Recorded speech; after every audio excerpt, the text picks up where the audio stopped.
به یاری یزدان. در سال 1948 برخی از انسان‌هایی که آدمکش بودن اومدن یک داستانی رو ساختن به نام حقوق بشر. تازه بشری که هم آسمان رو آلوده میکنه، هم آبها رو آلوده میکنه، هم جنگل‌ها رو ویران میکنه. ایرانی‌ها، نیاکان پرخرد ما، هزاران سال پیش حقوق جهان داشتن که انسان هم بخشی از حقوق جهان هستش.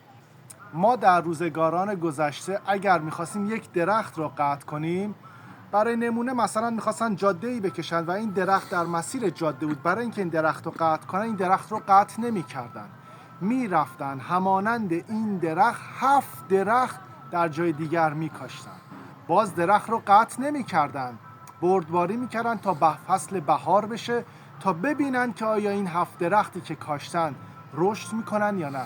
باز درخت مسیر جاده رو قطع نمی‌کردن، بردباری میکردن که زمستان بشه و درختی که در مسیر جاده هستش به خواب زمستانی بره تا درد کمتری رو تحمل کنه. نیاکان پرخرد ما برای گیاهان و درختان حقوق داشتن.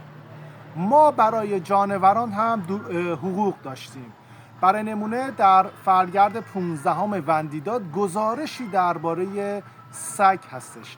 یکی از گناهان بزرگ دادن استخوانی است به سگ که سگ نتواند بجود، یا خوراک داغی که دهان سگ را بسوزاند، یا آنکه کسی سگ آبستن را بزند یا براند یا بر او بخروشد یا پا بر زمین بکوبد و او را بترساند.